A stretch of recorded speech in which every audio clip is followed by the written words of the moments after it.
आपला देश कुठे चाललेला आहे आणि तो जिथे हे नेऊ इच्छितात तिथे नेऊ देणं, त्याच्यामध्ये आपण मदत करायची की नाही हे देशातल्या प्रत्येक सामान्य नागरिकांनी आता ठरवण्याची वेळ आलेली आहे.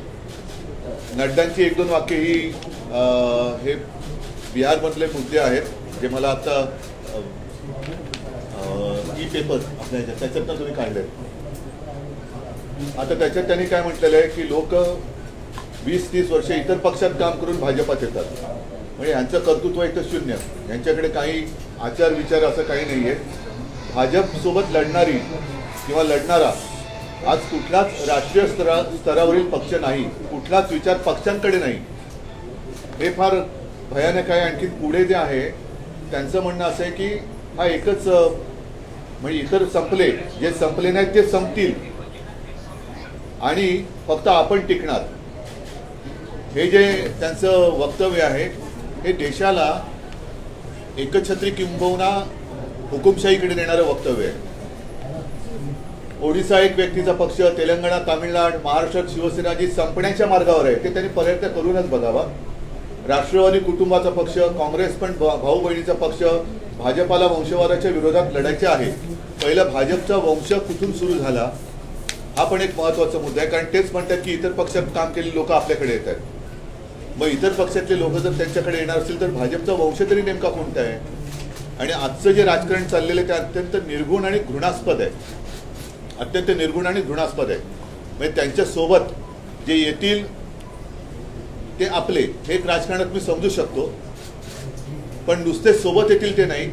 आपले जे गुलाम होतील ते काही काळ आपले, त्यांचं काम संपल्यानंतर नवीन गुलाम येतील, हे गुलाम जातील.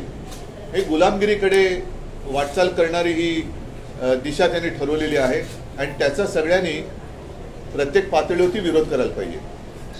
संजय राऊतबद्दल मला नक्कीच अभिमान आहे, कारण ज्या पद्धतीने नड्डा पक्ष वाढवत आहेत, ठीक आहे, एक गोष्ट नक्की की राजकारण म्हटल्यानंतर आपण साधारणतः बुद्धिबळाशी त्याची तुलना करतो, पण आजचं राजकारण जे आहे त्याच्यामध्ये बुद्धीचा नाही पत्ता, फक्त बळाचा वापर चाललेला आहे. आणि नुसतं बळ आज तुमच्याकडे आहे म्हणून तुम्ही जर का इतरांना संपवण्याच्या मागे लागणार असाल तर दिवस हे सर्वदा सारखे नसतात. दिवस हे फिरतात आणि मग दिवस एकदा फिरले की तुमचं काय होईल ह्याचा विचार सुद्धा नड्डा साहेबांनी आणि भाजपाने करण्याची आवश्यकता आहे. संजय राऊतबद्दल मला नक्कीच अभिमान आहे. संजय माझा जुना मित्र आहे. आत्ताच मी त्याच्या कुटुंबियांची भेट घेऊन आलो, आई, वहिनी, त्या दोन्ही मुली. काय गुन्हा काय संजयचा? गुन्हा काय? पत्रकार आहे, शिवसैनिक आहे, निर्भीड आहे आणि जे पटत नाही तो बोलतोय. आणि ज्या पद्धतीने त्याला अटक केलेली आहे त्याचं एक वाक्य चांगलं आहे, मरण आलं तरी परवा नाही पण मी शरण जाणार नाही. हे फार महत्त्वाचं वाक्य आहे आणि तोही शरण जाऊ शकला असता. जे जे शरण तिकडे गेलेत, मी असं म्हणेन की हमाममध्ये गेलेले आहेत, आंघोळीला गेलेले आहेत आणि जोपर्यंत सत्तेचा फेस त्यांच्या शरीराभोवती आहे तोपर्यंत आमच्यावरती ते टीका करू शकतात. तो फेस गेल्यानंतर त्यांच्या परिस्थितीची त्यांना जाणीव होईल. सत्तेचा फेस एकदा का उतरला की ते काय आहेत हे लोकांसमोर येईल. तूर्त मला असं वाटतं की आज एक जुनी आठवण जे शिवसेना प्रमुखांनी मलाही सांगितलेली आहे आणि मला असं वाटतं की भाषणात सुद्धा सांगितलेली आहे की दुसरं महायुद्ध जेव्हा पेटलेलं होतं त्यावेळेला हिटलर जोरात होता आणि एक काळ असा आला होता की हिटलर आता जिंकणार. हिटलर रोज कुठे ना कुठेतरी बॉम्ब टाकायचा आणि त्यावेळेला मात्र डेव्हिड लो नावाचे एक व्यंगचित्रकार ब्रिटनमध्ये होते, मूळचे ते न्यूझीलंडचे. डेव्हिड लो एक व्यंगचित्र काढायचे आणि हिटलर नामोहरम रमवायचा, म्हणजे हिटलरची तळपायची आग मस्तकात जायची. आणि असं म्हणतात की हिटलरनी त्यांच्या सैनिकांना सांगितलं होतं की हा माणूस आहे तरी कोण, याला घेऊन या, जिंदा या मुर्दा असं जे आपण म्हणतो ना तसं त्याला घेऊन या. तशी परिस्थिती आज आपल्या देशात व्हायला लागलेली आहे की विरोधात जर का कोण बोललं तर त्याला वाटेल ते करून अडकवायचंच आणि तो बऱ्या बोलाने म्हणजे दमदाटी आणि लोभ दाखवून जर का शरण आला नाही तर त्याला अडकवून टाकायचं. ठीक आहे, न्यायदेवतेवरती आमचा विश्वास आहेच, कारण शेवटी 4 स्तंभ आपण आपल्या लोकशाहीचे मानतो आणि या स्तंभांपैकी बाकीचे स्तंभ त्याच्यात एक तुमचा सुद्धा आला आणि तुमच्याचपैकी एक आज त्याला अटक झालेली आहे. ही अटक आणि सगळ्या गोष्टी बघितल्यानंतर मला तर जसं नितीन गडकरी म्हणाले तसं आता वाटायला लागलेलं आहे. राजकारण सोडण्याचा मुद्दा नाही आहे, पण राजकारण आता घृणास्पद व्हायला लागलेलं आहे. घृणा वाटायला लागलेली आहे या राजकारण्यांची. एक दिलदारपणा पाहिजे. तुम्हाला इतर पक्ष संपवायची जर का हौस असेल तर तुम्ही जनतेसमोर जा. जसे तुमचे काही विचार इतरांना विचार नाही आहेत तर तुमचं काम सोपं असायला पाहिजे. तुम्ही तुमचे विचार मांडा. ज्यांच्याकडे विचार असतील किंवा नसतील ते त्यांचे मुद्दे मांडतील आणि जो काही निर्णय आहे तो जनतेला घेता येईल, जे आजपर्यंत करत आले. अगदी काँग्रेससुद्धा 60-65 वर्ष काँग्रेसने राज्य केलं. आज काँग्रेसची परिस्थिती बघितल्यानंतर लगेच जे कोणी सत्तेत बसलेले आहेत त्यांनी मोठमोठ्या बड्या मारण्यामध्ये काही अर्थ नाही आहे. कारण हेही तुम्हाला सांगतो की मला एका गोष्टीचा नक्कीच एक अभिमान आहे की मी 2.5 वर्ष मुख्यमंत्री जरूर होतो, पण त्या 2.5 वर्षाच्या काळामध्ये माझ्या डोक्यात कधी मुख्यमंत्री पदाची हवा गेली नव्हती. ती मी जाऊ दिली नव्हती आणि मला त्याचा स्पर्शही झाला नव्हता. याचं कारण शिवसेना प्रमुख जे सांगायचे की या सगळ्या ज्या गोष्टी असतात, पदं असतील, सत्ता असेल, येते जाते परत येते, पण तू नेहमी लोकांशी नम्र राहा. लोकांशी नेहमी नम्र राहा. मी नम्र राहण्याचा प्रयत्न नेहमी करत आलेलो आहे. आज मात्र ज्यांच्या डोक्यात हवा गेलेली आहे त्यांनाही मी सांगू इच्छितो की निर्घुणपणाने वागू नका. दिवस आणि काळ हा सगळ्यांसाठी नेहमी चांगलाच असतो असं नाही. तो काळ बदलत असतो आणि काळ बदलल्यानंतर आपण जसे लोकांशी वागलोय तसा तो बदललेला काळ हा कदाचित जास्त निर्घुणपणाने आणि दुष्टपणाने तुमच्याशी वागू शकतो किंवा शकेल. तर ती वेळ, ती संस्कृती आपल्या हिंदुस्थानामध्ये आजपर्यंत तरी नाही आहे. ती याच्या पुढे येऊ देऊ नका. सर, एकनाथ शिंदेने असं काल म्हटलं होतं जेव्हा ते दौऱ्यात होते आता की जुन्या गोष्टी आहेत, मीही बोलू शकतो, अनेक गोष्टी. जाऊ द्या, त्याच्यावरती मी काय उत्तर देणार नाही. आमच्या केदारने त्याला उत्तर चांगलं दिलेलं आहे. केदार निगेने उत्तर दिलेलं आहे आणि मला त्याच्याबद्दल काय बोलायचं अध्यक्षांचं जे विधान आहे ते फार घातक आहे आणि गंभीर आहे. ते लक्षात घेता प्रादेशिक पक्षांची एकजूट असावी यासाठी आता पुन्हा म्हणजे हा जो मुद्दा ऐरणीवर आलेला आहे, एकच हा महत्वाचा मुद्दा तुम्ही मांडलात. प्रादेशिक पक्षाची एकजूट हा एक पुढचा टप्पा झाला, पण प्रादेशिक पक्ष संपवण्याचं जे भाजपचं कारस्थान आहे त्याची सुरुवात ही परवाच्या कोश्यारींच्या, मी राज्यपाल हा शब्द मुद्दा म्हणून वापरत नाही, कोश्यारींच्या उद्गारातून झालेली आहे. आणि आज नड्डा जे म्हणाले की सगळे पक्ष संपतील म्हणजे प्रादेशिक अस्मिता चिरडून टाकायची, हिंदूंमध्ये पुन्हा सांगतो हिंदूंमध्ये फूट पाडायची, भाषिक ती फूट भाषिक भाषा भिंती त्याच्यात उभ्या करायच्या आणि स्थानिक अस्मिता ही चिरडून टाकायची. म्हणजे मराठी माणसाला चिरडून टाकायचं आणि पुन्हा मराठी अमराठी असं राजकारण करायचं. स्वतःच्या राजकारणाच्या तुंबड्या भरून घ्यायच्या आणि आपल्या विरोधात जर कोणी असतील तर त्यांना चिरडून टाकायचं.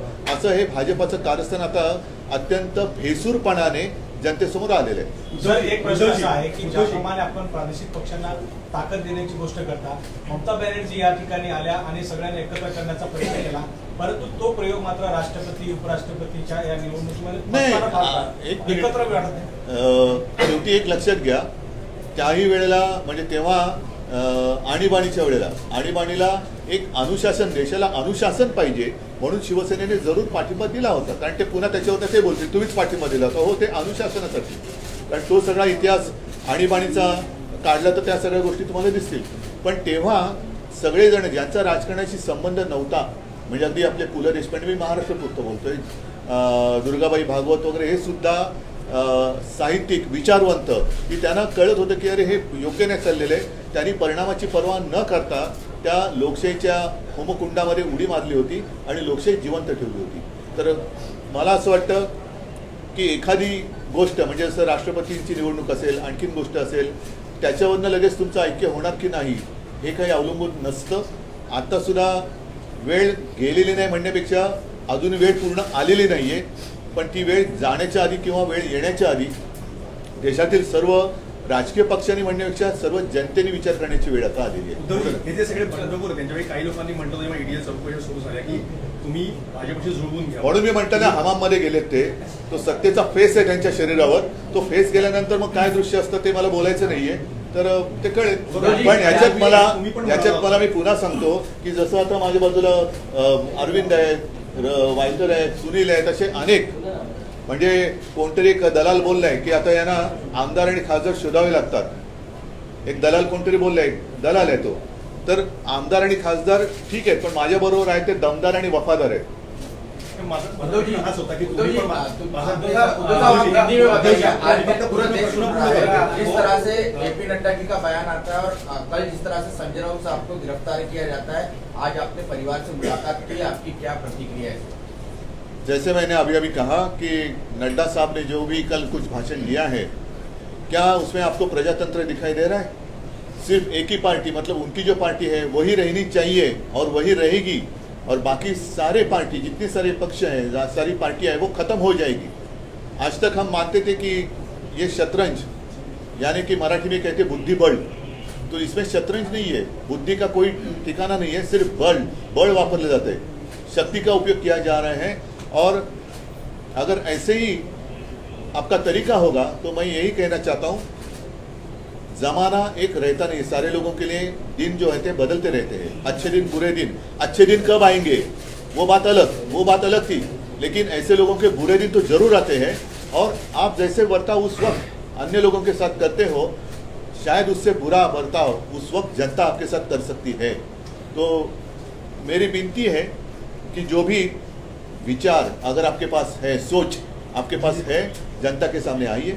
हमारी सोच जो भी है हम जनता के सामने रख रहे हैं, आप भी सोच रखिए और जनता के ऊपर फैसला छोड़ दो. जिसको प्रजातंत्र कहते हैं, जरा मला पूर्ण तरीके से उसे प्रजातंत्र कहते हैं. ये अगर आप ईडी, इनकम टैक्स, सीबीआई, तो फिर प्रजातंत्र कहाँ रहा? जितने हमारे सारे लोग गए हैं, मैंने कहा कि वो तो गए, उनके हमाम में गए हैं, हमाम में गए हैं वो. अब वो मजा ले रहे, लेने दो, लेकिन जब पानी बंद हो जाएगा तो क्या करेंगे आप? आपने हिटलर का एक एग्जाम्पल मेरे पिताजी ने दिया था, क्योंकि मेरे पिताजी आप सारे जानते हो कि वो तो शिवसेना प्रमुख, हिंदू हृदय सम्राट, एक ही हिंदू हृदय सम्राट आज तक जो हुए वो है. और साथ ही साथ उनकी करियर की शुरुआत वो व्यंग्य चित्रकार थे, कार्टूनिस्ट. और डेविड लो ब्रिटेन के कार्टूनिस्ट है जो ओरिजिनल न्यूजीलैंड से आए हुए थे, उनको अपना गुरु मानते थे. तो उन्होंने, मेरे पिताजी ने कहा था, मुझे भी कहा था, और शायद मैं मानता हूँ कि पब्लिकली भी कहा था कि जब सेकेंड वर्ल्ड वॉर चल रहा था तो हिटलर एक समय ऐसे आया था कि अब उस वक्त लग रहा था कि शायद हिटलर जीत जाएगा, पूरी दुनिया को अपने कब्जे में ले लेगा. तो उस वक्त डेविड लो, मतलब हिटलर बॉम्ब डालता था और डेविड लो एक कार्टून निकालता था, और वो कार्टून का जो एक परिणाम हुआ करता था वो बॉम्ब से भी ज़्यादा होता था. और ऐसे कहा जाता है कि हिटलर ने उस वक्त अपने सारे लोगों को कहा था कि ये व्यक्ति है कौन, है कहाँ, इसे लेके आओ, जिंदा या मुर्दा जैसे है उसे लेके आओ. तो यही होती है जो तानाशाही की बात होती है. जब सारे लोग अपने गुलाम होते हैं तो कुछ दिन के लिए, जब तक उनका उपयोग आपके लिए होता है, तब तक वो गुलाम अच्छे लगते हैं. बाद में गुलाम जब उनका उपयोग नहीं रहता है. सर, संजय राउत साहब ने कल कहा कि मैं झुकूंगा नहीं और शरण भी नहीं जाऊंगा. उनकी गिरफ्तारी हुई, उस पर आपकी टिप्पणी क्या है? क्योंकि आज आप परिवार से भी मिलकर आए. नहीं, मुझे संजय राउत पर अभिमान है. और बाला साहब का असली सैनिक सिर्फ वो पिक्चर देखने के लिए, ठीक है पुष्पा झुकेगा नहीं, लेकिन ये झुका नहीं. जो झुकने वाले थे वो हमाम में चले गए, और झुकने वाला कभी शिवसैनिक नहीं हो सकता. जो भी लोग कह रहे थे कि हम बाला साहब की जो भी हमारे पास एक शिक्षा थी, शिक्षा म्हणजे मराठीतली नाही, शिकवण ज्याला म्हणतो, उसके ऊपर हम हमारा आगे की दिशा तय कर रहे हैं, तो ये बाला साहब ने दिखाई नहीं, दिशा नहीं है. उद्धव साहेब, एक प्रश्न असा आहे की आपण जे बोलले की तू वेळ यायची आहे विरोधकांना एकत्र घेण्याची, यायची आहे नाही, वेळ गेलेली नाही किंवा आलेली आली नाही. नाहीये. आता आपण मध्ये आहोत, आणि आता हे काल नड्डांचं जे भाषण आलेलं आहे ते फार घातक आहे की सगळे पक्ष संपतील किंवा आम्ही संपवू, असा त्याचा कंसातला अर्थ आहे. पण माझा प्रश्न असा आहे की भाजपचा हिंदुत्व आहे, शिवसेनेचा आणि हिंदुत्व आता हे विषय सगळे झालेले आहेत. सर्व पक्षांना एकत्र घेऊन आपण चालणार काय? शिवांगी फ्रॉम जी न्यूज, मेरा सवाल ये है कि मौजूदा मुख्यमंत्री एकनाथ शिंदे वो ये कहते हैं कि रोज सुबह उठकर 8 बजे बजने वाला भोपू अब अंदर चला गया. मुख्यमंत्री पद पर बैठे व्यक्ति को इस तरह का वक्तव्य जो है वो एक सांसद के लिए देना चाहिए. आप क्या कहते हैं इसमें? मैं उसके ऊपर कोई टिप्पणी नहीं करना चाहता वो हूँ, कोई कह रहा है कारण कि- मुळामध्ये त्यांचं सगळं सरकारच कोर्टात चॅलेंज झाले आहे. हिंदी में. नहीं, पूरी सरकार जो है उसी को हमने चैलेंज किया है कोर्ट में, अदालत में. तो फिलहाल मुझे उसके ऊपर कुछ कहने की जरूरत नहीं है. उद्धव जी, बंगालमध्ये एक पण प्रश्न असा आहे, बंगालमध्ये पण जी परिस्थिती पाहायला मिळते कुठेतरी तुम्ही प्रादेशिक पक्षाच्या नेत्याशी संपर्क करताय किंवा तुम्हाला कोणी संपर्क केलाय, काही चर्चा झाली? असं आहे की ममता दिदी आहेत, KCR आहेत, अशी काही लोक हे संपर्कात आहेत. पण जसं मी म्हटलं ना, काल आता यांचा मुखवटा पूर्ण बाजूला झालेला आहे. आणि जसं मी परवा आपल्या कोश्यारींना एक धन्यवाद दिले होते की तुमच्या पोटातलं ओठावरती आलं अनावधानाने, की महाराष्ट्रामध्ये मराठी माणूस किंवा मराठी अस्मिता चिरडण्याचं जे तुमचं स्वप्न आहे ते तुम्ही कदाचित अनावधानाने आमच्यासमोर आणलं. तसंच काल भारतीय जनता पक्षाचे अध्यक्ष जे आहेत त्यांच्या पोटातलं ओठावरती आलं की त्यांना या देशात आता दुसरे कोणतेही पक्षच नको आहे, म्हणजे हुकुमशाही पाहिजे याचा, असा त्याचा अर्थ झाला. सर, माझा आपको एक नहीं लगता प्रश्न कि असा आहे कहीं ना की कहीं संजय राऊतांना अटक केल्यानंतर काल शरद पवारांचे अजून एकही वक्तव्य आलं नाहीये. तुम्ही पण तुम्ही बोला. आता तर अशी एक चर्चा आहे की संजय राऊतांना एकटं पाडलं जात आहे का, यावर तुम्हाला काय? मला या फालतू प्रश्नाला उत्तर द्यायची नाहीये, कारण मी आता संजयच्या घरी जाऊन आलो. पुन्हा एकदा सांगतो की संजय आणि आमचे कौटुंबिक चांगले संबंध आहेत. संजय माझा जुना मित्र आहे आणि म्हणूनच त्याला मी आरोग्य करतोय. तो एक कट्टर शिवसैनिक आहे आणि त्यांनी या दंडेलशाही विरुद्ध न झुकता लढू शकतो ही एक ठिणगी नक्कीच त्यांनी टाकलेली आहे.